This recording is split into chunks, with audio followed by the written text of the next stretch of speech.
شهيب أرد مايا قومي كل زمان ناشكي وداني طوب زمان ناشكي وداني طوب زمان جسنا بكل دمرن جسنا بكل دمرن كل جندبن جندبن بتاجبي على قدام جندبن بتاجبي على قدام هم خوردن رنگ کورو شورشی سردکن کنادیان مدارشان سردکن کنادیان مدارشان کسنه بکردن مرن کسنه بکردن مرن kur jindibin jindibin ve takiri hala kudan jindibin ve takiri hala kudan hem kurdin meryavutey mislebin bil iman fadiman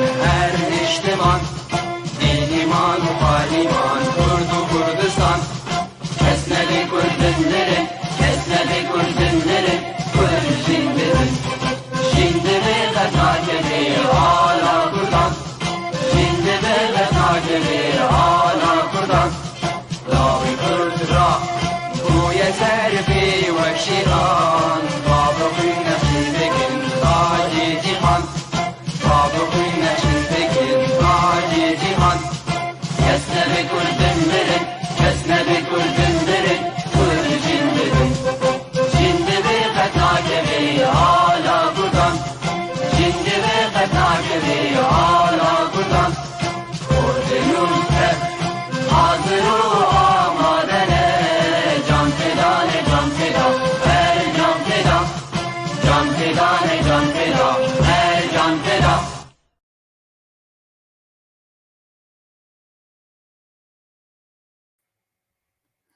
مساء الخير وكل أوقاتكم خير وسلام أينما كنتم يا مشاهدي بيف تي في الأكارم. عفرين مدينة الزيتون والسلام وعاصمة إقليم كردستان الملحق بسوريا تتعرض كأخواتها جريسبي الأبيض وسريكاني رأس العين منذ احتلالهما من قبل أمير الإرهاب وخليفة السلطنة العثمانية أو التركية الجديدة رجب طيب أردوغان لأبشع أنواع الإجرام المنظم وخاصة عفرين التي تشكل جغرافيتها شريان الحياة الكردستاني وهو السبب الرئيسي مع الأسباب السياسية العديدة عرضتها للاحتلال التركي الهمجي الذي لم يتوانى عن استخدام كل الأدوات والوسائل الإرهابية لإبادة كافة معالمها الطبيعية والتاريخية والبشرية ولكنها لم ولن تستطيع وسيلقون الخزي والعار كما أسلافهم من الغزاة والطغاة ما لاقوه وذاقوه. فلتعلم تركيا ومرتزقتها من القوى والفصائل العنصرية مع النظام الإجرامي في دمشق بأن عفرين وكل شقيقاتها من المدن الكردستانية وسوريا ستتحرر وهو النصر الحتمي المنتظر والمستوحاة من عبر ونضالات التاريخ والشعوب الثائرة وعاجلا أو آجلا وهو ما سنناقشه هذه الليلة مع ضيفينا الكريمين الدكتور صلاح نيوف وهو شخصية أكاديمية سورية معروفة. أهلا وسهلا بك دكتور صلاح نيوف، نورتنا. أهلا أستاذ سليمان، مساء الخير. مساء النور، شرفتنا. تسلم، شكرا. كما نرحب بالأستاذ عدنان مراد مصطفى وهو شخصية سياسية واجتماعية كردية سورية معروفة من مواليد قرية بندي حسي عام 1957، خريج كلية الحقوق جامعة حلب، وكان عضو اللجنة السياسية لحزب آزادي الكردستاني، والآن عضو اللجنة الاستشارية للحزب الديمقراطي الكردستاني في سوريا، وكذلك مدير الجمعية الاجتماعية للكرد السوريين في أربيل عاصمة إقليم كردستان العراق، وهو معلم مفصول منذ عام 1992. أهلا وسهلا بك صديقي الأستاذ عدنان مراد، نورتنا، نورت شاشة بيف تي في. تشكر ونرحب فيك وبضيوفك الأكارم. الله يسلمك. ضيوفي الكرام، باسمكم جميعا وباسم كل مشاهدي باي تي في لابد أن نشكر من هم وراء الستار بالكنترول والإخراج: الأستاذ عبد الباقي حسيني رئيس الاتحاد العام للكتاب والصحفيين الكرد، والزميلة الكاتبة الشاعرة الجميلة يسرى زبير، لهم منا جزيل الشكر وسيبقون معنا لنهاية الحلقة. دكتور صلاح، سنبدأ معك.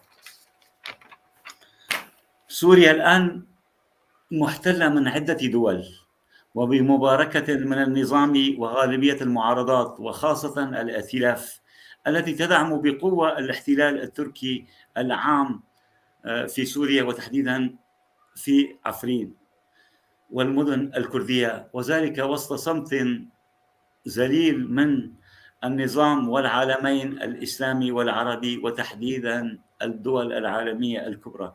لماذا؟ مساء الخير. حقيقة موضوع برنامجك اليوم أستاذ سليمان، عفرين، طبعا عفرين تضاف إلى النكبات الكثيرة التي عرفتها بلادنا في القرن العشرين وهذا القرن. عفرين هي إضافة لسلسلة تاريخية من هذه الكوارث التي عرفتها تلك الجغرافيا.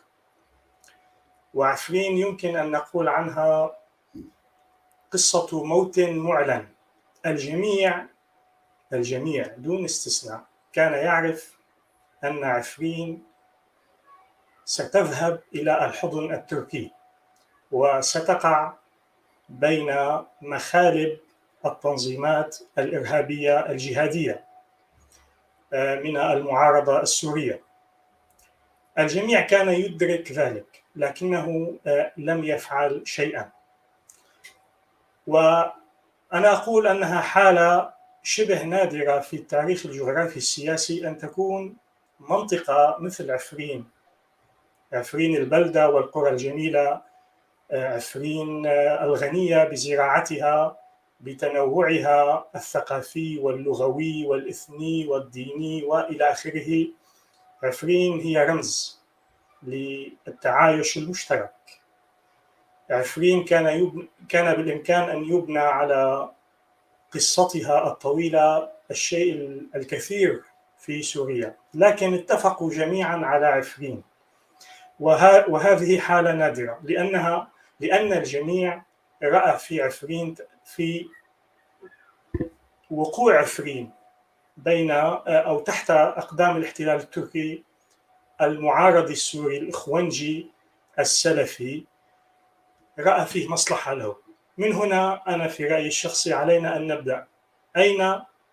لماذا حققت عفرين مصالح الجميع، ولماذا تآمروا عليها لتتحول اليوم إلى المحافظة رقم 82 في تركيا؟ فهي اليوم أرض تركيا بالمطلق، إداريا، سياسيا، اقتصاديا، أمنيا، تعليميا، ثقافيا. لقد حتى أن الأتراك وضعوا سورا حول عفرين، وهذا ما سنتحدث عنه خلال هذا البرنامج. يعني تقصد التغيير الديمغرافي الكامل لمعالمها. كلمة تغيير لا تفي بالأمر. نحن أمام مصطلح معروف عالميا هو التطهير.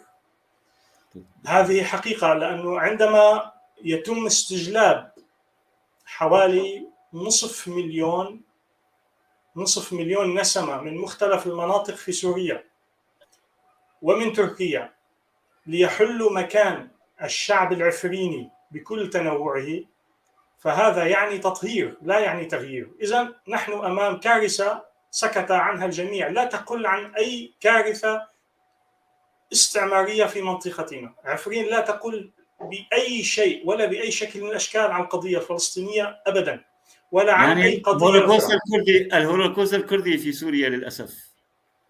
طبعا هذا ما سنتناوله. المواقف حول عفرين بريفها وبلداتها، لماذا وصلنا إلى هنا، كيف انطلقت الأمور، ومن كان السبب. سنعود إليك دكتور. أستاذ عدنان مراد مرة ثانية، أهلا وسهلا بك. أستاذ عدنان، حبذا لو نعرف مشاهدينا الكرام أهمية موقع وتاريخ عفرين كردستانيا وسوريا. شكرا للأخ، الله يسلمك. شكرا للأخ الدكتور، شكرا لك وعلى هالبرنامج القيم.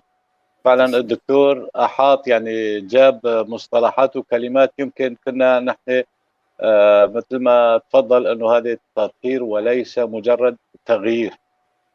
حقيقة عفرين في الوقت الحاضر، يعني إذا بس جملة صغيرة، حسن نصر الله أثناء الثورة السورية وأجت على سوريا قالوا طريق فلسطين من حلب، أجوع حلب. فنحن كان لازم من هذاك الوقت نستدرك الأمور ونعرف معناتها طريق الشام من عفرين، يعني لحتى تجمعوا كل هدول بتركيا وهاجموا عفرين. واليوم أولت امبارحة في أحد قادة الفصائل عم بيصرح أنه نحن فرضوا الجزية على تجار الزيت وعلى أصحاب المعاصر وعلى الفلاحين، أنه مشان تقوية الثورة للقضاء على النظام في دمشق. يعني المرور من عفرين معناتها القضاء على النظام في دمشق. للأسف الموقف الرسمي في ذاك الوقت من النظام السوري، يعني إذا رجعنا قبل أحداث الثورة، كان تهمة لكل التهمة السياسية الجاهزة عند الدولة كانت أنه هذا انفصالي وبيحب يستقطع جزء من سوريا ويضمها لدولة أجنبية بدون تحديد ماهية الدولة الأجنبية.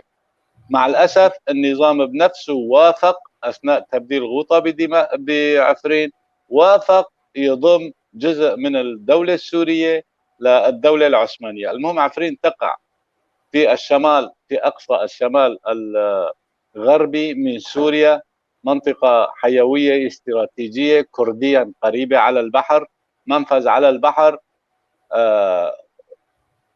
كتلة جبلية سهلية متنوعة المناخ أو مناخها معتدل، مثمرة، جبالها مثمرة جدا، غنية بزراعتها، تستطيع أن تغذي نصف سكان سوريا بالزيت، تستطيع أن تغذي كل سوريا، أما بقية المنتجات تستطيع أن تغذي نصف سوريا.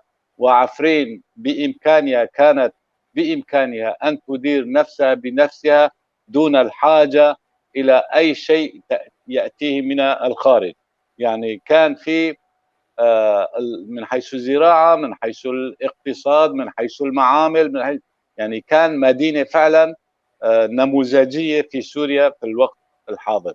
لكن مع الأسف أول دخول الجيش ما يسمى بالجيش الوطني أو المرتزقة، شئت ما شئت سمي ما شئت، دمروا كل شيء في عفرين. كأنهم يعني بعلم الإسلام السلفيين كانوا يقولوا أيام الرسول كان في غزوات، هذه فعلا كانت أبشع من غزوة بكثير.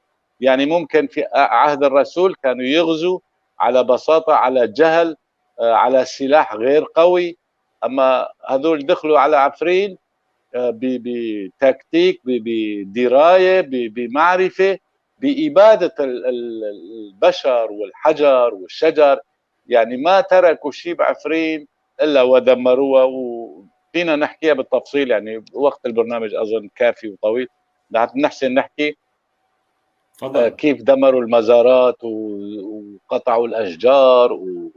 يعني مشكلة عفرين غنية بمواسمها، يعني من موسم بينتقل لموسم ثاني. هلا مثلا نحن بموسم الزيتون، بشهر الثالث بندخل بموسم ورق العنب، ومشهوره كثير عفرين بورق العنب.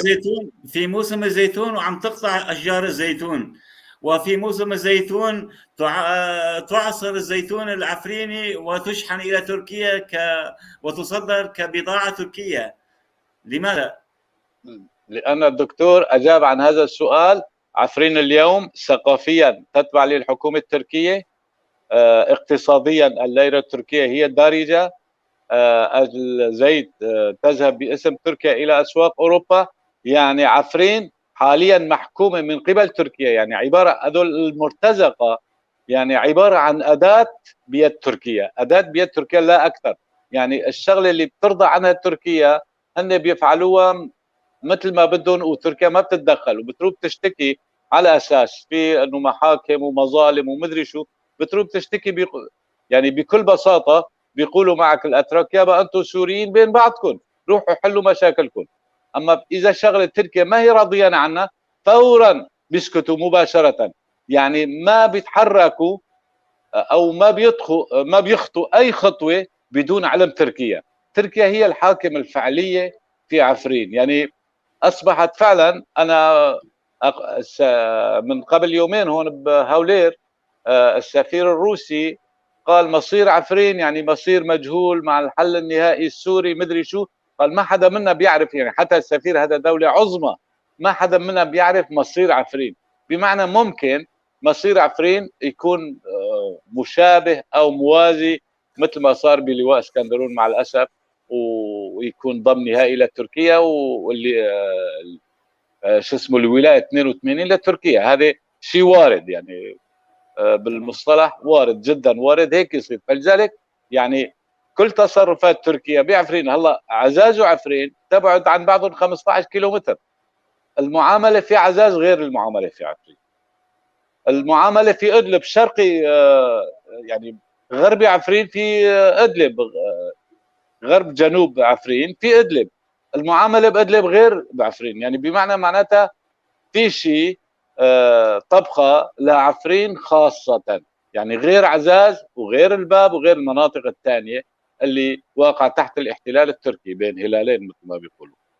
عفرين لها وضعيه خاصه، فلذلك ممكن يصير لواء ولايه 82 استاذ لتركيا. عدنان، باختصار عفرين واخواتها سريكاني وغريسبي كمان وضع خاص، يعني صار في هذا ما سنسال الدكتور صلاح. دكتور صلاح، يعني هل مصير عفرين سيكون كالاسكندرونه السوريه؟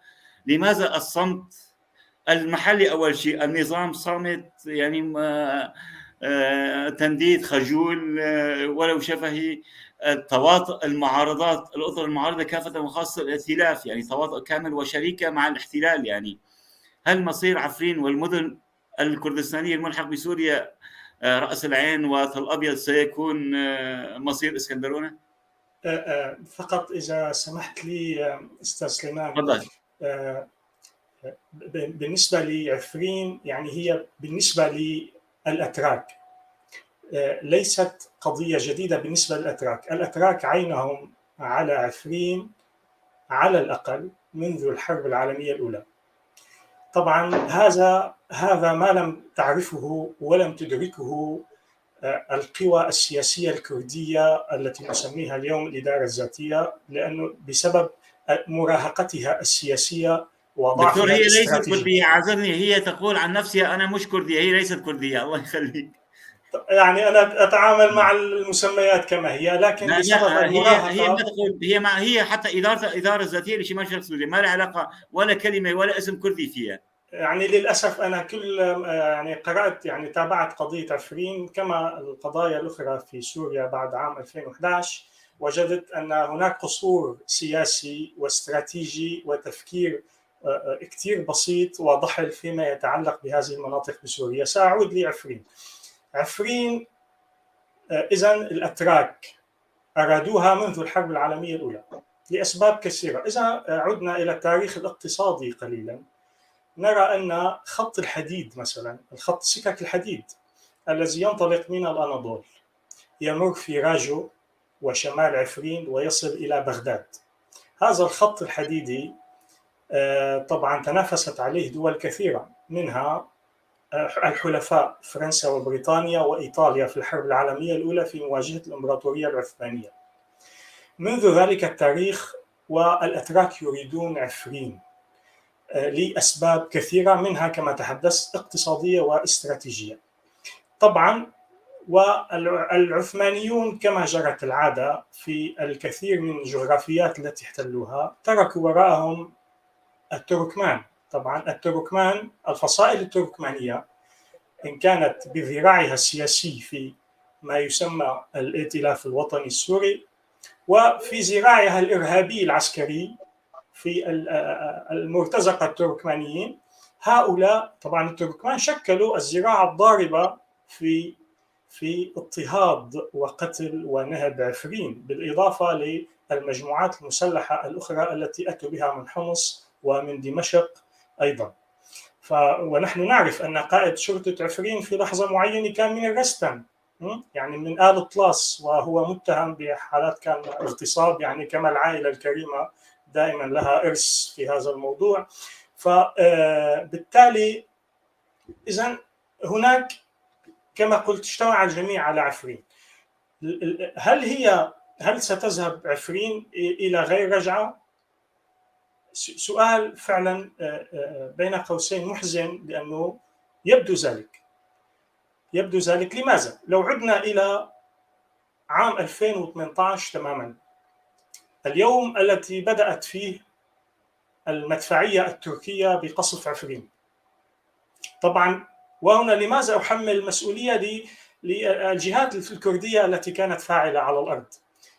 التجهيزات العسكرية التركية بدأت من نهاية 2017 لاقتحام عفرين، وليس في 2018. بدأت التجهيزات التركية الثقيلة بالوصول إلى إدلب، الهدف منها كان اقتحام عفرين. طيب نرجع للمواقف. جميع المواقف الدولية، الأعضاء الخمسة في مجلس الأمن، الأعضاء الخمسة موقفهم كالتالي: أعربوا عن قلقهم، بمعنى هذا ضوء أخضر لدخول عفرين. تمام. الدولة الوحيدة التي شجعت، الدويلة الوحيدة التي قالتها أنه من حق تركيا الدخول ولم تعرب عن قلقها بل عن تضامنها، هي قطر. طبعا القطريين كان لهم أيضا دور في اقتحام عفرين من حيث التمويل كالعادة، يعني في تدمير سوريا عامة. نعم. بالتالي إذن المواقف الدولية كانت واضحة. كل موقف من هذه الدول له خلفيته، والروس موقف ثأري من الأكراد في سوريا، من تنظيماتهم السياسية، من قوات حماية الشعب. الروس يعتبرون بأن قوات أو قسد وحماية الشعب هؤلاء يقفون مع الأمريكان ضد المصالح الروسية. ما هي الصفقة التي تمت ما بين الروس والأمريكان في هذا الموضوع؟ طبعا في تفاصيل كثيرة للأسف لا يعني يجب أن يتم الحديث عنها لنعرف كيف ذهبت عفرين بهذه البساطة. جغرافيا كبيرة، يعني مساحة عفرين أكثر من 3000 متر مربع، كيلومتر مربع، أكثر من دولتين، أكثر من قطر والبحرين مجتمعة. كيف ذهبت بهذه السهولة؟ عدد سكانها 500,000 تشردوا. لماذا نتحدث عنها بكل هذه البساطة؟ عدد سكانها حوالي 1,000,000 دكتور، يعني حوالي 1,000,000 بالريف والمدينة. نعم، بالريف والمدينة. طبعا نتحدث عن المدينة غير البلدات، لأنه نحن لدينا ما بين البلدات والأرياف العفرينية أكثر من 360 منطقة، يعني تماما 360 قرية. أيوة نعم. فبالتالي عملية المقايضة ما بين الغوطة الشرقية وما بين عفرين، هذا من الجانب الروسي والإيراني والنظام السوري. عندما بدأ النظام السوري والروس بقصف الغوطة الشرقية والإيرانيين باقتحامها مع الجيش، هنا أنا أتذكر جيدا تصريحات أردوغان الذي قال بما أنه هؤلاء يدخلون الغوطة الشرقي، فوجدها حجة أيضا هو ودافع لاقتحام عفرين. الشيء الآخر هو الخطأ الاستراتيجي والمراهقة السياسية عند التنظيمات العسكرية للإدارة الذاتية. طبعا هناك موضوع هام جدا، ما شرق الفرات يختلف كثيرا عن غربه. كل شيء تغير في مواقف الدول عندما بدأت قوات حماية الشعب في محاولة السيطرة على غرب الفرات من غير استراتيجية. يعني عفرين كان بالإمكان تجنيبها كل هذه الويلات لولا الاستعجال وغياب الاستراتيجية والمراهقة السياسية.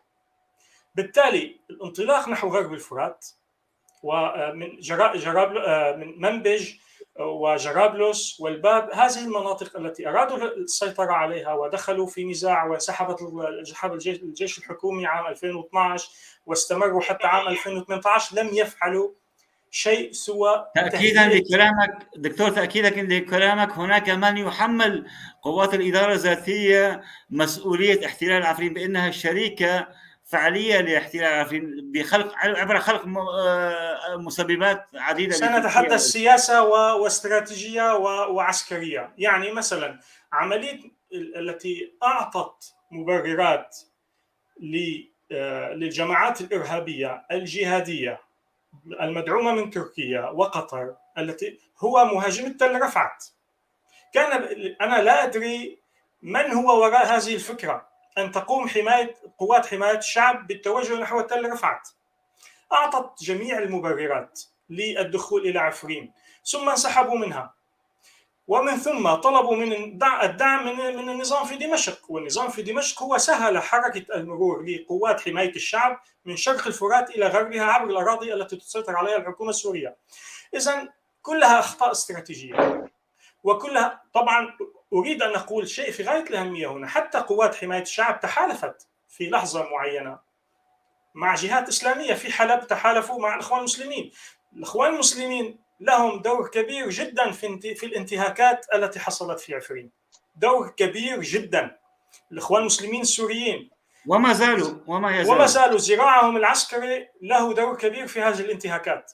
يوم من الأيام كانوا متحالفين معهم في حلب، في مناطق أخرى مع العقيدي وغيره، والعقيدي كان يعتبر داعش فصيل ثوري، تحالفوا معه في بعض المناطق. إذن هي أخطاء متراكمة ذهبت ضحيتها عفرين، قد تعود أو لا تعود، لكن أنا أشك أنها ستعود إلى سوريا، إلى الأكراد، إذن عفرين اليوم هي تركيا، والتركي يتصرف وكأنها مدينة كردية، حتى في العملة، حتى في الاقتصاد، حتى في الاستثمارات، في رجال الأعمال الأتراك في البنوك. أنت لاحظ مثلا اليوم أي عملية تحويل للمال من عفرين إلى خارجها أو إليها تخضع لمؤسسة البريد التركية، باستثناء تطبيق قوانين الاحتلال، لأن قوانين الاحتلال لا تجيز إبادة الشجر والبشر والحجر كما يحصل اليوم. لا يا سيدي، الأتراك العثمانيون لم يعرفوا عبر تاريخهم احترام لهذه القوانين. يعني نحن نعرف أينما يصلوا فيصل معهم الخراب. لا يوجد أي اكتراث لهذا النوع من القوانين. أترك الحديث للأستاذ ضيف، وآسف على الإطالة. أستاذ عدنان، طولنا عليك ولك كل الوقت. أستاذ عدنان، أولا لك تعقيب على كلام الدكتور صلاح؟ شكرا للأخ الدكتور. بس في ملاحظة أنه الاتفاق اللي صار كان اتفاق متفق على أساس يسلم عفرين، وهذا بالتعاون مع قسد أو قوات حماية الشعب، على أساس أن يسلم عفرين فارغة من السكان، ومقابل اللي أجوا من الغوطة، والدليل أجوا على ضيعتنا، وناس أجوا على قرية جيراننا، يعني كأشخاص هدول شهود عيان، أجوا معهم أرقام البيوت، إنه أنت بتروح من رقة، عفوا من الغوطة، بتروح بيتك بالضيعة الفلانية رقم كذا. يعني بمعنى كان في أدق التفاصيل بالاتفاق على أساس يسلم عفرين خالية من أهلها. وفعلا الخطة اللي طبقوها على أساس يفرغوا عفرين، يعني كانوا بدأوا من القرى الحدودية، فرضا 5 قرى 10 قرى على الحدود، أنتم بتطلعوا غيركم ما بصير يطلعوا لحتى طلعوا جمعوهم كلهم بعفرين. بالأحداث الأخيرة أهالي المناطق البعيدة اللي أجوا على عفرين بدهم يرجعوا على ضياعهم، حواجز قوات حماية الشعب منعوا يرجعوا الأهالي لعفرين، قال إذا بدكم ترجعوا بترجعوا على حضن الاحتلال على كذا إلى آخره، الطريق مفتوح لكم تروحوا على زهراء النبل باتجاه حلب. يعني فهون حتى الطائرة التركية اللي كانت تحوم فوق هالعالم اللي بده يرجع على عفرين كانوا يضربون، أما اللي رايح صوب زهراء ونبل عادي كأنه طيارة مرافقة لهم بالحفظ والأمان يطلعوا. يعني الخطة كانت تسليم عفرين فاضية من السكان، يجوا سكان ثانيين يسكنوا بدلهم. هذه عبارة عن معلومة تعقيب. هنا يقول أو تقول بعض القوى والأحزاب السياسية الكردية أنه الإدارة الذاتية منظومة الPKK في سوريا مشتركة بهذه الخطة. ما تعرف. هذا هو يعني اذا ما كان في مشترك، اذا كان في شيء اسمه اشتراك او مؤامره على عفرين وبرضا الحكومه، يعني اثناء ما اجتمعوا في حميمين ورد طلبوا وفد الاداره الذاتيه قال بجوز بحميمين يعني تحت سيطره النظام السوري وما حسنوا يطالبوا بمطالب او اي شيء، طلبون لموسكو، راح الوفد على موسكو انه يابا اسمح وبس الشرطه المدنيه السوريه يجوا على مقافر بعفرين مشان نمنع الهجوم التركي. هون رفضوا، قال نحن مستعدين للحرب وبدنا نقاوم تركيا وما بنرضى يجي اي شرطي من عفرين. لما صار الهجوم واجوا استنجدوا بالنظام. يعني هون لو سمحوا للنظام يعود ولو بشرطه ما كان صار اللي صار. بس هم مثل ما تفضل الدكتور هون، روسيا نوع من الانتقام والثأر اخذ من الاداره طالما ما سمعتوا كل هالشيء وبتنفذوا اوامر او اجندات امريكيه، فهون صار في نوع من الانتقام والثأر من عفرين. يعني القضيه تجمعت بعفرين، حتى الفصائل اللي اجوا من رقه السبب كانت الاداره الذاتيه انه يابا انتم القسد رحتوا على الرقه ودمرتونا. اللي اجوا هجوم على تل رفعت كان بدون مبرر. هلا اهالي تل رفعت موجودين بعفرين وعم بيقولوا هي نحن من تل رفعت وموجودين بعفرين ما فينا نرجع على تل رفعت. السبب انه الاداره هي كلها وبالاضافه للمظاهرات اليوميه اللي كانوا يحملوا فيه صور وجلان وعلى الحدود وبدنا نحارب وبدنا نحارب. يعني هم كل هالمبررات اعطوا للسلطه التركيه. ومثل ما تفضل الدكتور في كذا لواء السلطان سليمان شاه ومدري لواء مين، هذول كلهم من تركمان سوريا. وهلا يعني بالوضع الحالي حتى جمعوا تركمان من القاضي والغندوره وهذول انه روحوا اسكنوا بعفرين، وفي قسم اجوا سكنوا بعفرين حاليا علما مناطقهم ما فيه شيء، يعني كمان فيه احتلال تركي، بس انه اذا واحد تركماني بده يروح على عفرين الباب مفتوح له يعني يروح يسكن بعفرين. هذه نوع من السياسه التركيه اللي عم بتتبعها بسوريا. طبعا الدكتور عم بيقول لحد الان تركيا ما بتعترف انه هي دوله محتله، هي دوله فاتحه، هي دوله محرره بهالمرتزقه انه حرروا عفرين. حرروا عفرين من مين؟ حرروا من اهلها. التصرفات القائمه لحد الان الفصائل اللي عم بيقوموا فيه بعد 3 اشهر او عفوا بعد 3 سنوات، يعني الشيء اللي عم بيصير فعلا ما صار باي منطقه ثانيه بسوريا. الشيء اللي عم بيصير حاليا مثلا من موسم لموسم بيدخلوا اثناء الموسم تطلع المشاكل السرقات والنهب وفرض الاتوات الى اخره. ما في موسم بيعودوا يعني بيمسكوا واحد بيجيبوا بتهمه والله انت خدمت يوم واحد مع الاداره الذاتيه. طيب الاداره الذاتيه كان سلطه امر واقع والمواطن مجبر، اجى مولود يسجل عندهم، اجى مثل اهل الجزيره يعني كلهم معهم. لا بس انت مجبر ملزم باحكام السلطه المسيطره على الواقع الموجود، يعني سلطه الامر الواقع فينا نسميه صار هيك. فالعالم انت طلعت والله شي يوم حرس، تصور يوم واحد طلع حرس بيفرضوا عليه ضرائب. واحد انا بعرفه من سنه 1995 اجى التحق بPKK، اجى على قنديل ضل شهر ورجع شهر من 95. اجوا حاسبوه وحطوه بالسجن 3 اشهر ودفعوه $2000 انه ليش انت شهر واحد كنت PKK بقنديل. هو اجى ضل شهر ورجع لانه ما عجبه الفكره، ما عجب شيء، انشق انه اجى من 1995. يعني هلا صار جن. وهناك فديه يعني للاختطاف لكذا، اذا من لم يدفع هناك يقتل، يعني قتل يباد. اذا عفوا ما اذا في يعني اذا في المواسم على المواسم، اذا ما في مواسم. هلا امبارح ماسكينها في محاميه بنت المحامي علي عروس كمان مسكوها مشان الفديه ومشان هيك شغلات. يعني هذه الشغله مفروغ منها. هذا يعني بتهم واهيه بيطلبوا، يعني ما بيسالوا حالهم. طيب هلا قائد الشرطه العسكريه الموجود في راجو قال كل تاجر بيدفع $200 وضريبه 30% على الزيت مشان الدعم للثوره السوريه. فما بعرف يعني قوانين واحد يعني دولة بدون قانون، يعني عفرين بدون قانون يطبق إذا كان بصالحهم، إذا ما كان يعني السلاح هي اللي عم تحكي بعفرين. الواقع الحالي. لكن في يعني يعني لو نسأل الزعبي، أسعد الزعبي ما كان عميد بالجيش السوري، طيب ليش ما بيحاسبوه؟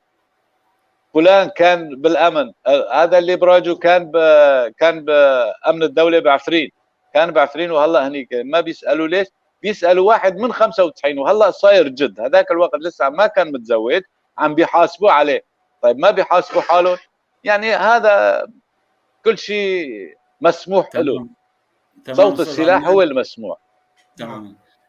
دكتور صلاح، طبعا أول شيء في تحيات كثيرة لك ولضيفنا الكريم الأستاذ عدنان من الشاعر الكبير عايد سعيد سراج، وأيضا إبراهيم اليوسف ونجاح أوبك وشخصيات كثيرة أو ثروات بيحييكم وعندهم تساؤلات.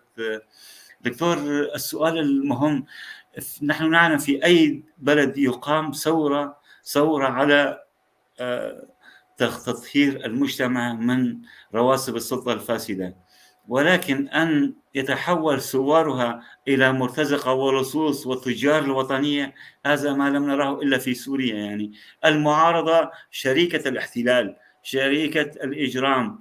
يعني هناك من يقول النظام المجرم خلف إرهابي، وليس العكس. يعني المجرم عصابة أسدية مجرمة، ولكن المعارضة إرهابية. يعني لماذا نحن في سوريا هكذا؟ لو تحدثنا حتى بلغة بسيطة جدا، أنا أسأل سؤال لكل سوري غادر من دمشق ومن حمص ومن حماه، أسألهم: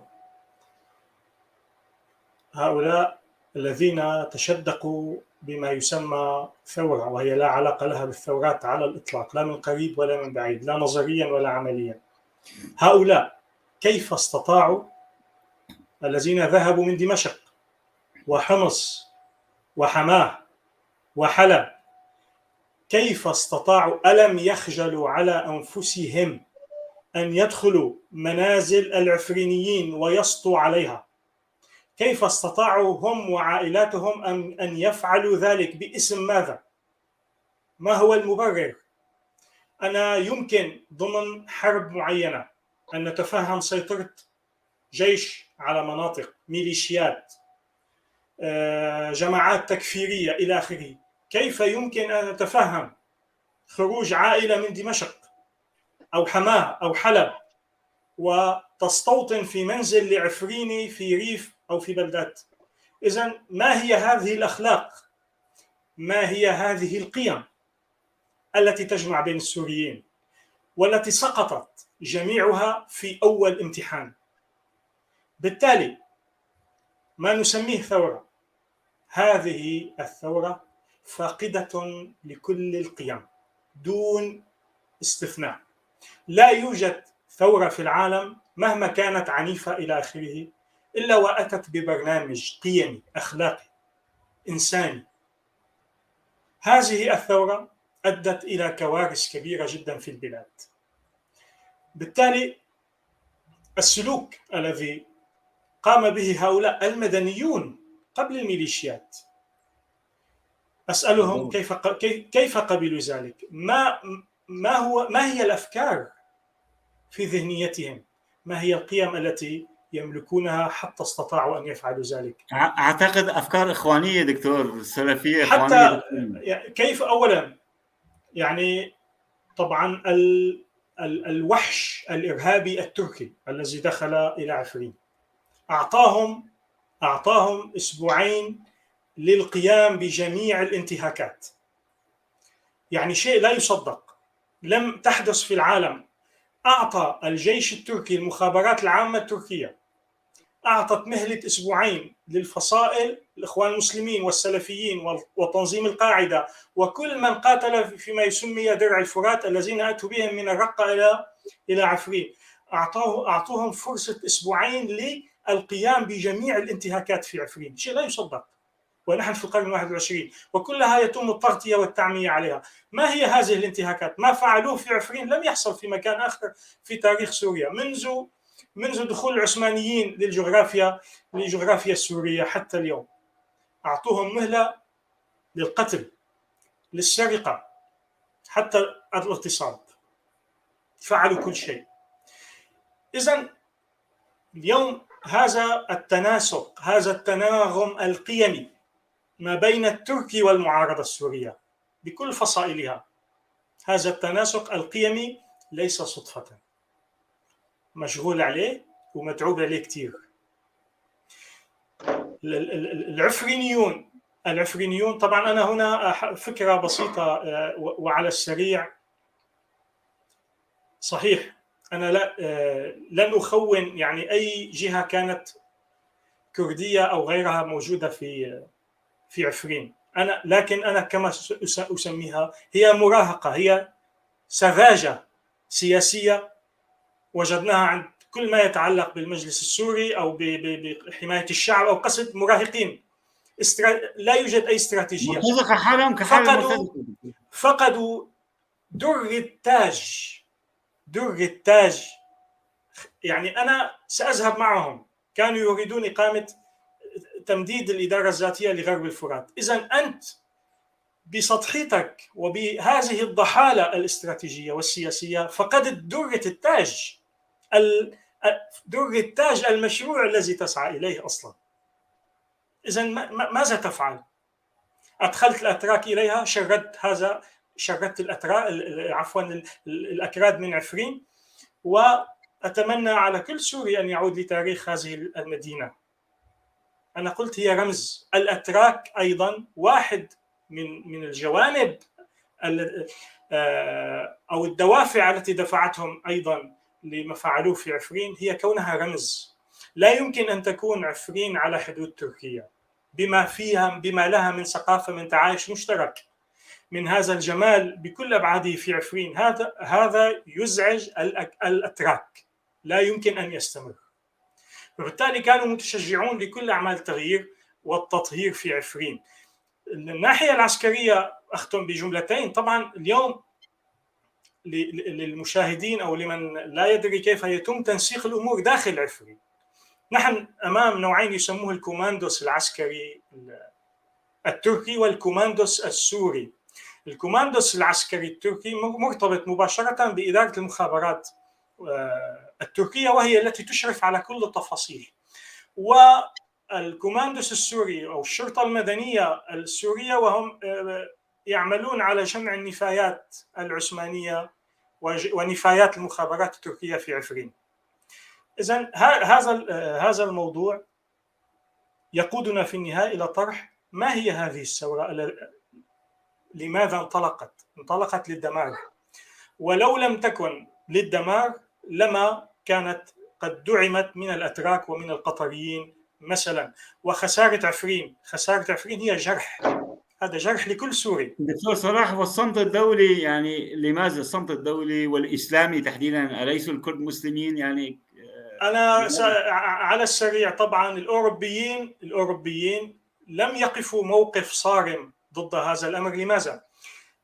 استطاع أردوغان أن يقنعهم بأن استمرار أو حصول أي كانتون بين قوسين كردي في هذه المنطقة سيكون أداة لاستمرار التدفق للاجئين باتجاه أوروبا. استطاع أردوغان أن يقنع الأوروبيين بهذا الأمر. في نفس الوقت الأوروبيون كما الأمريكيون أيضا يضعون يعني القوات الكردية على قائمة الإرهاب. يعني ما زالت هي تسمى إرهابية في أوروبا في وزارة الخارجية الأمريكية وفي الاتحاد الأوروبي. دكتور هنا لا، البي كي كي تعتبر إرهابية، ولكن قوات قسد يعني سوريا الديمقراطية حاليا شريكة بالتحالف، يعني هون للتصحيح. يعني طبعا أنت كما تعرف أستاذ سليمان، هي الشراكة لا يوجد شراكة، يوجد هيمنة. أنا كلمة شراكة لا، يعني هناك هيمنة من ذراع سياسي وذراع عسكري بدعم إقليمي.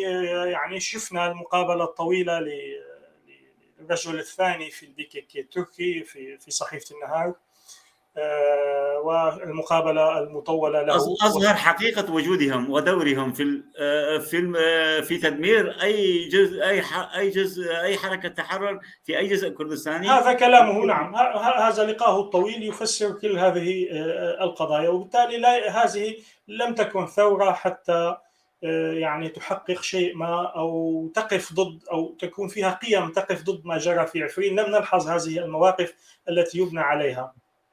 تمام. أستاذ عدنان، هناك دعاوي أو ما يسمى بانتفاضة العودة لعفرين. هناك من يقول بالعشرات الآلاف، وهناك من يقول لم يتجاوز 1000 عائلة، وعفرين أصبحت من 30 إلى يعني من 70 إلى 80% مستتركة وتعريب وتتريك. هل ذلك صحيح؟ شكرا أخي. من ناحية العودة، في عودة من قبل، كان في عودة بشكل أقوى يعني أكثر من الوضع الحالي. كل يوم 10 عوائل 15 عائلة، أيام تصل ل 20 عائلة يرجعوا على عفرين. اللي معهم يدفعوا، طبعا كانوا يدفعوا عن الشخص الواحد $250 ل $300 يرجعوا. اللي عندهم إمكانيات هذه يعني كان مو شيء انه منظم او شيء عفوي من الشعب نفسه. يعني ملوا من وعود الفيكك انه بدنا نحرر، في جابت لجنه انقاذ عفرين مشتري شو انه بدنا نحرر عفرين. ملوا من هالحديث وهالحكي، رجعوا وبيرجعوا، لكن كانوا بيشوفوا عراقيل كثيره من النظام، لانه خاصه في عندنا بتل رفعت في نظام وفي ايرانيين وفي جماعه الاداره يلاقوا مضايقات منهم يرجعوهم. المهرب كان ياخذهم بمصرياته يعني يوصلهم على عفرين. يعني في مساله العوده رجعوا بحدود ال 1100 عائله 1200 عائله رجعوا، يعني كعدد سكاني يمكن بحدود ال 4000 5000. ولكن عوائل تعرضوا كلهم للتحقيق ولابتزاز مالي الكل، والبعض قتل والبعض اعتقل وعذب في سجون. في استاذ سليمان، مشان الحقيقه في ناس اعترضوا، يعني صار في ابتزاز مادي، دفعوا المصاري. في منهم راحوا على التحقيق شيء 3 ايام ورجعوا على بيوتهم. في منهم ما سووا لهم شيء، يعني حسب. هون بتعرف انت جماعه المرتزقه اللي هو ارتزاق، يعني مشان المصاري راح على ليبيا، مشان المصاري راح على اذربيجان. فهذول اللي عندهم معارف بالاصل بعفرين وشافوا له واحد دفعوا له كم قرش، غطوا عليه ما مسكوا. يعني مساله الواسطه والعمله، بالعمله بيمشي كل شيء، عرفت كيف؟ فرجعوا. نسبه الاكراد حاليا بعفرين كان طبعا قبل الاحداث كانت حدود ال 92%، هلا بين 38 لل 40%، يعني خلينا نقول حدود ال 40%. طبعا يعني. والمعامله كانت كرديه خالصه يعني. طبعا بالمعامله اللي رجعوا من تركيا خلال 3 ايام بيعطوه هويات، يعني كانوا بيفتكروا انه هذا اللي بيرجع من تركيا معناته موالي له. خلال 3 ايام بيعطوه الهويه العفرينيه. اللي بيطلعوا من اقليم كردستان جماعات راحوا خلال 3 اشهر بيعطوهم الهويات. اللي بيطلعوا من منطقه الشهباء يعني ممارساتهم او بتقول تحقيق اكثر خلال 6 اشهر يعني بيعطوا الهويات. بالنسبه للغه الكرديه كان لغه كماده تدرس في المدارس، بهالسنه شالوا هالماده، بس في مناطق تركوا الماده لكن لم يحسب لها علامات. يعني مثل مثلا اللغه العربيه بنعرف بسوريا انه لغه اساسيه، اللي بيرسم باللغه العربيه بيكون راسب ولو نجح كل المواد. بعفرين اللغه الكرديه ما بتدخل الامتحان اصلا، هي لغه في استاذ بيدرس، بتحب تحضر الدروس بتحضر، ما بتحب تحضر ما بتحضر، يعني بالنتيجه ما لها فحص، ما بيدخل فحص. اسمح لي هنا استاذ عدنان، انتم انت احد اشخاص او القيادات بحزب الديمقراطي الكردستاني بادكسي، اللي بالعضو الرئيسي وقائد للمجلس الوطني الكردي. انتم وين دوركم؟ انتم شركاء بالائتلاف، عضو فعال بالائتلاف، وين دوركم؟ هناك قياداتكم يقولوا للناس عودوا الى عفرين، ولكن في العودة ليس تكريم وإنما المزيد من الإهانة. وين دوركم؟ شو عملتوا؟ ليش عدم الانسحاب حتى من هذا الائتلاف القذر اللي فصائل العسكرية ترتكب إبادة، يرتكبون إبادة بشرية في عفرين وكل المدن الكردية المحتلة. شكرا. سؤال يستحق الوقوف عنده. يعني أنا بقناعتي مسألة العودة ما له علاقة بمجلس وطني. مجلس وطني يعني أنا من أحد دعاة العودة يعني بالنتيجة أنت بترجع، ممكن يعني تنسجن شهر، ممكن تدفع $1000، بس بالنتيجة بتصل أنت على أرضك وبتموت على أرضك. يعني بدل ما تتحمل المذلة طول العمر، لا، الشهر وبمضيها وإن متت أنا بموت على أرضي على الأقل. يعني هذه وإذا ما في مسألة العودة. $1000، إذا ما في $1000 المجلس الكردي يدفع له، الوطني الكردي يدفع له $1000. إذا ما في $1000 مسألة يعني العودة. أنا معي $100، يعني فكيف بدي أمن $1000 إذا بدي أعود لعفرين؟ أنا قلت هذا شيء شخصي، يعني كل واحد بشخصه بيروح. كمجلس وطني أنا خلال شاشة آرك أكثر من مرة طلعت أنه على المجلس الوطني يشكلوا لجنة بعفرين يستقبلوا هالعالم. طالما أنتم بالائتلاف تستقبلوا هالعالم وبتفتحوا مكاتبكم وتدفعوا تعويض للناس، لأنه اللي بيرجع على عفرين هلا بيته مسروق، ما في شيء، ولو سلموه بيسلموه بيته. لماذا لم يفعلوا؟ لماذا دائما يقولون ان لنا حوارات مع رئيس الائتلاف ولنا وعود بتشكيل لجنه ولا لجنه شفناها انجزت عملها، ولا لجنه تحقيقيه صارت. أخي انا جاي على هالشيء. انا عم بقول كطلب، انا مثلك طلبت من مجلس وطني ليش ما لكم مكاتب بعفرين مثلا؟ خلي يا اخي انه اتراك ما بيسمحوا لكم. طيب ما بيسمحوا لكم، انت روح افتح وخلي يسكروا.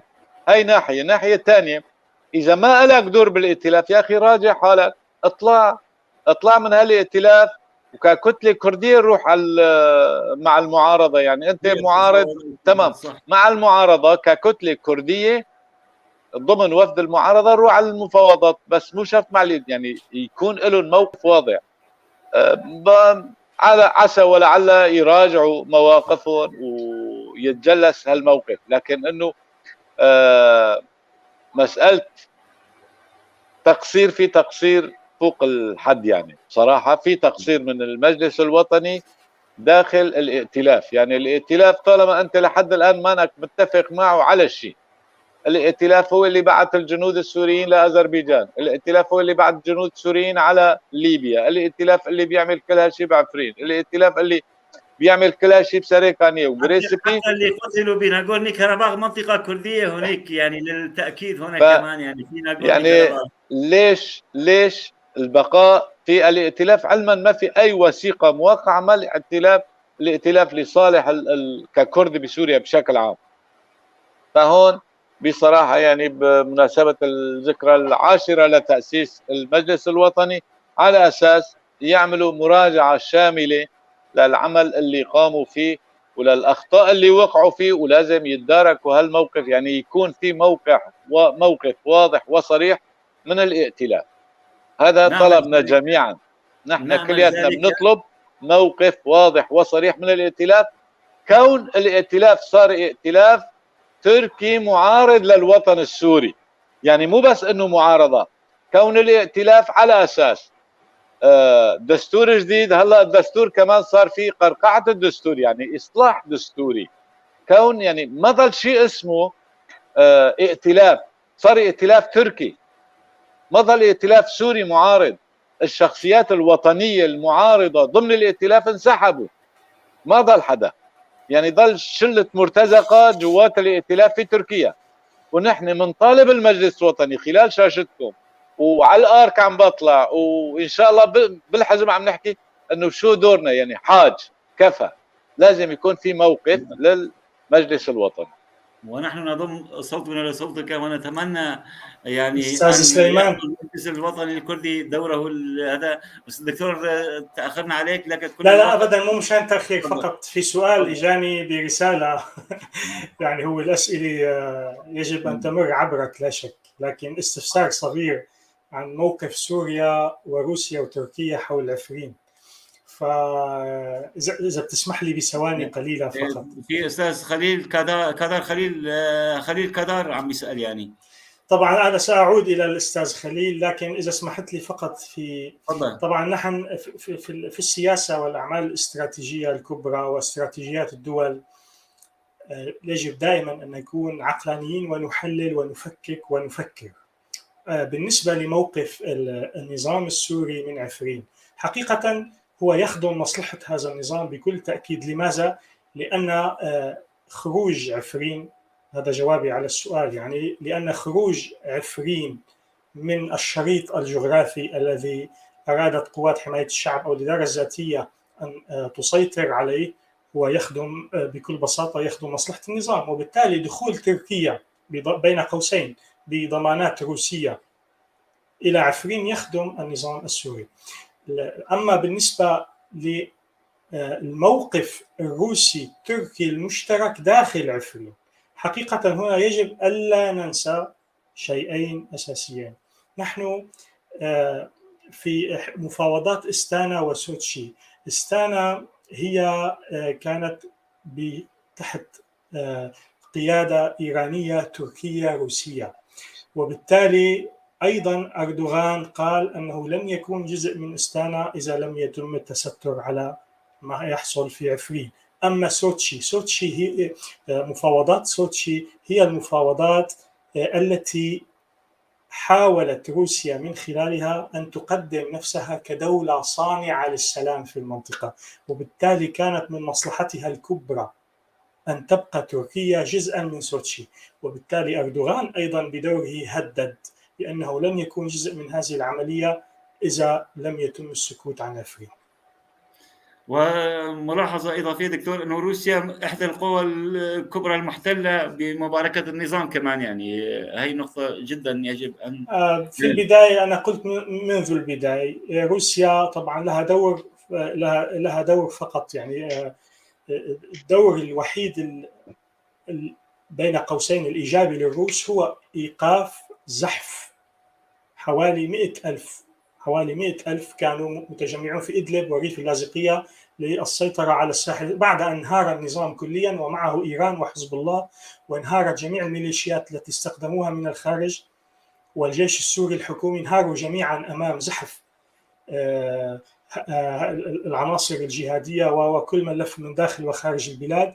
وبالتالي تدخلت روسيا وأوقفت هذا الزحف. يعني هذه الحركة الوحيدة التي تحسب للروس.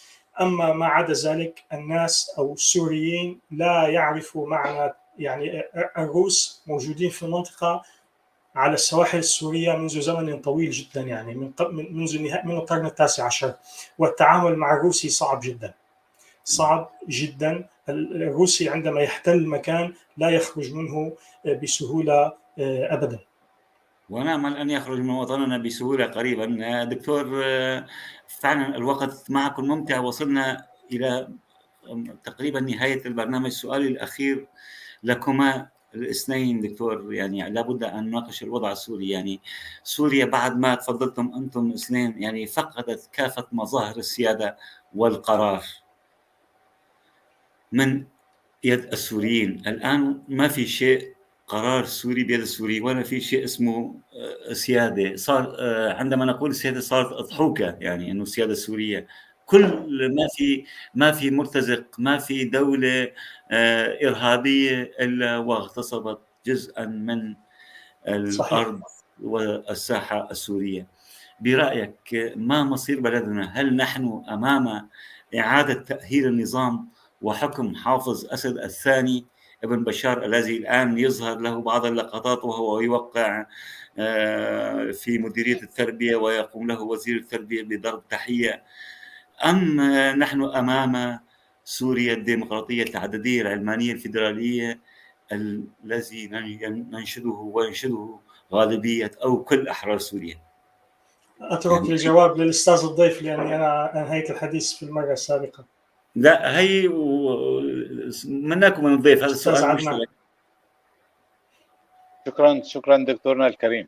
انا على كل فيك انت كمان تحكي طالما في ان احنا بالنهايات، انا بقناعتي سوريا صارت منطقة نفوذ من الدول الكبرى والدول الإقليمية وحتى الأحزاب. بما فيهم حزب الله، يعني ما هي كدولة. فتضارب مصالح هالقوى الموجودة على الأرض بقناعتي المشكلة السورية ستطول. ممكن تأطير النظام على الساحة الدولية بتوجه روسي، وأمريكا أنا بقناعتي بتنسحب، بدها تنسحب من سوريا قريبا، يعني ما بيطول. أنا بقناعتي بتنسحب وما بيضل غير بتنف. أستاذ عدنان، في سؤال صغير يعني. هنا أحدهم يسألني أنه هل سيكون حال سريكاني وجريسبي كمان كحال عفرين يعني؟ وطبعا سؤال موجه لكم اثنين دكتور، أنه ستبقى مدن تركيا محتلة يعني، رأس العين وطل الأبيض؟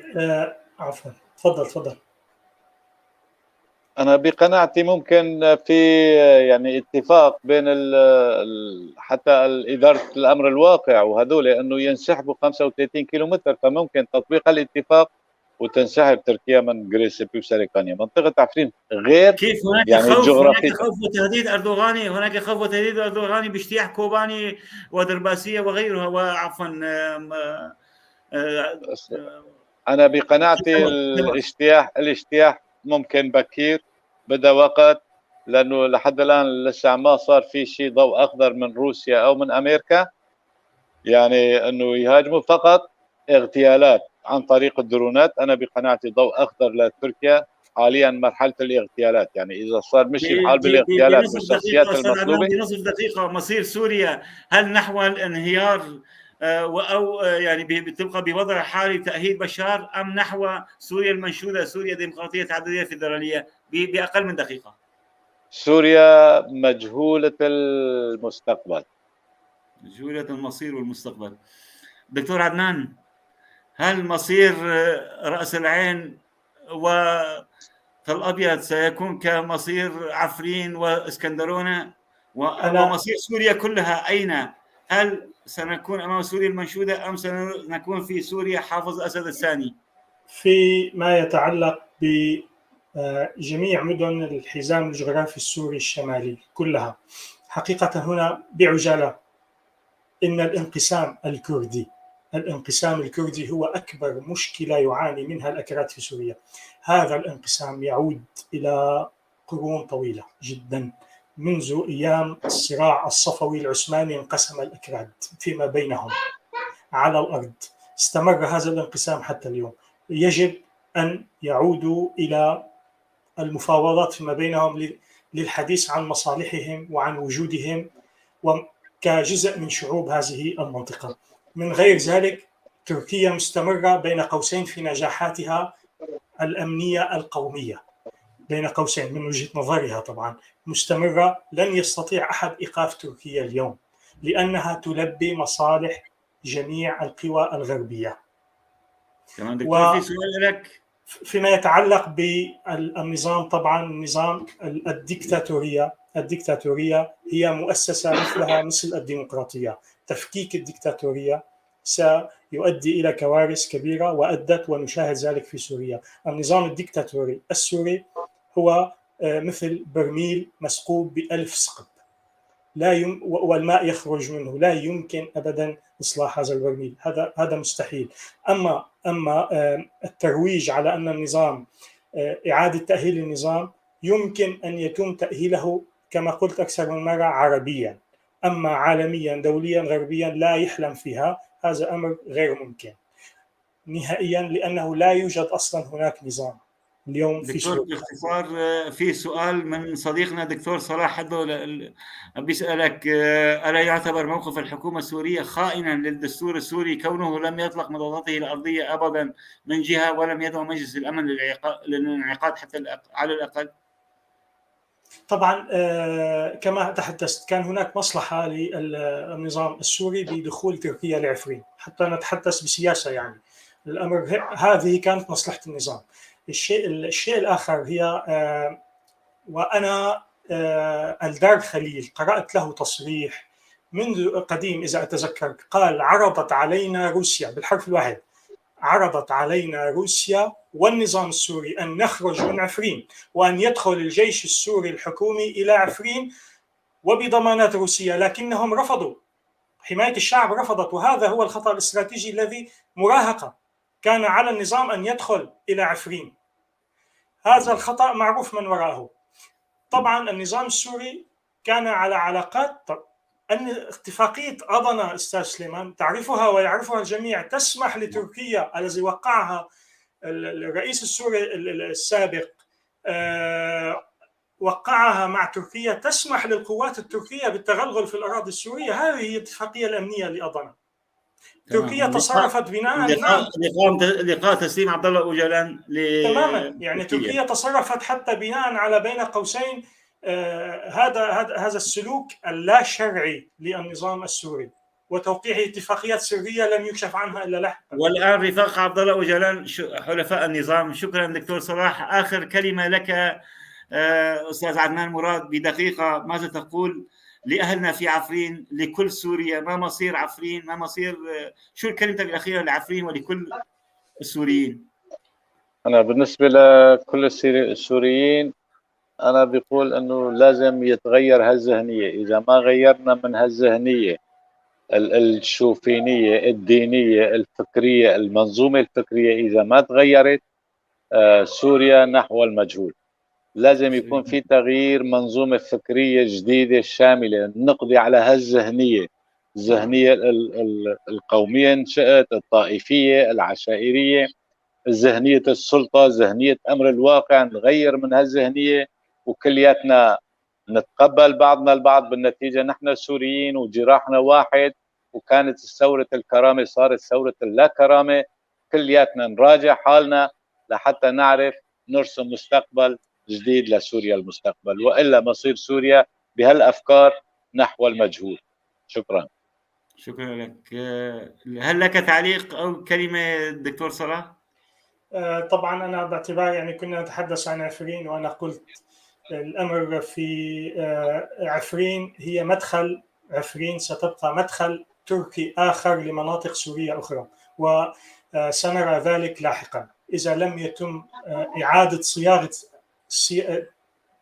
الفكرة السورية، إعادة تعريف ما هي سوريا في مواجهة تركيا. يجب أن يكون هناك فكرة مشتركة بين الجميع مهما كانت العداوات، وإلا تركيا مستمرة في قضم الجغرافيا السورية. كل الشكر لك الدكتور صلاح نيوف، الأستاذ عدنان مراد. أتمنى أن تبقوا معنا، سنودع المشاهدين، سنبقى معكم تحت الطاولة 5 دقائق لتقييم الحلقة. كل الشكر لكم مرة أخرى أستاذ عدنان مراد، الدكتور، الأخ والصديق العزيز صلاح نيوف. نورتوا شاشة طيف تي في. نتمنى أن نلتقي قريبا في سوريا الحرة الديمقراطية الفيدرالية العلمانية. لكم جزيل الشكر. كل الشكر على متابعتكم مشاهدي طيف تي في. جزيل الشكر للمخرجين، للكادر الكنترول، الأستاذ عبد الباقي الحسيني، الشاعرة الجميلة يسرى زبير. انتظرونا يوم الخميس القادم، وإلى ذلك الوقت دمتم برعاية الله.